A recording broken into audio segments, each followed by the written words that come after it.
Owen Canfield with the opinion page of the Oklahoman, joined as I am each Friday by Michael McNutt, our chief Capitol correspondent, to talk about highlights of the week that was at the legislature.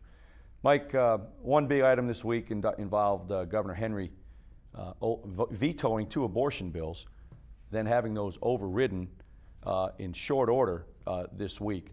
No real surprise that the governor vetoed the one bill that dealt with ultrasounds being required right in advance of an abortion. But we were all surprised that the legislature was able to overturn those so quickly.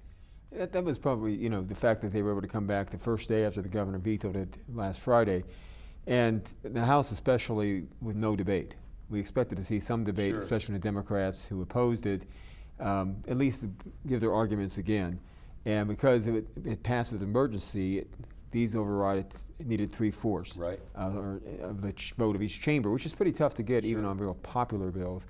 But the fact that they didn't have a debate and then it didn't take long, 10 minutes to override both bills. Right.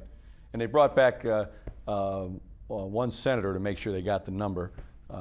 He's been hurt, injured in a car accident, and has been recovering, but they were able to bring him in. And he's been coming back the past couple of weeks, but he made sure he was there Tuesday when it came to the Senate, Right. and they needed his vote. They Sure. needed 36, and it passed 36. Right. They had 36 votes.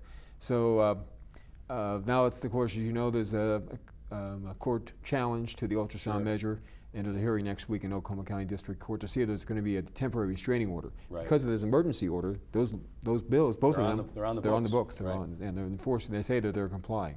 Another override issue may come next week, and that's a bill that would exempt guns and ammunition that are made in Oklahoma. It would exempt those from federal regulations. It was approved by the legislature. Governor vetoed it. Senator Randy Brogdon of Owasso, I think, would like to see that overridden, and that may happen next week. He says he's going to start the override attempt next week in the Senate. It's a Senate bill, has to start in the Senate.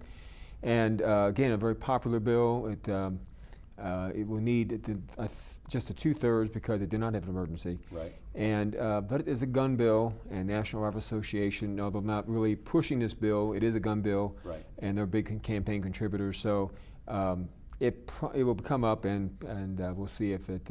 I think it'll probably over even the Senate. We'll see what the House does with it. And Right. probably the House brings it up. It probably over in there too. Another hot button issue. Guns is one always. But immigration is really in the news now. Arizona passed a law recently that is considered the toughest anti-illegal immigration law in the nation. Now State Representative Randy Terrell, who authored the Oklahoma immigration bill a few years ago, House Bill 1804, he is now working to craft a bill that he and his colleagues out there hope will be even tougher than Arizona's bill. Do you sense that anything like this will go forward, given the fact that we've got 4 weeks left in a session where financial concerns are greater than maybe they've ever been in the state? I think that's the biggest challenge that they'll face, is that the budget is a big concern. And leadership still wants to get workers' compensation reform bill, and there's some other measures out there that they would like to get. Whether they will be sidetracked with immigration, especially since now there's legal challenges that were filed yesterday on the Arizona bill. Right. Do they want to jump right in there and get in a court battle to pass legislation that would have to be introduced probably in the next 2 to 3 weeks, realistically. Right. And it will be divisive, become a distraction for legislators, and it will be a lot of people come down, and they already had people yesterday at a news conference. So it could be distracting to the legislators. I think leadership wants to kind of keep them on track Right. with the budget. It's a very emotional issue, and probably one that will take some time to look at the ramifications of both sides of that issue. Right. Mike, thank you as always. We appreciate you joining us here on News OK and invite you to read Mike's stories every day in the Oklahoma.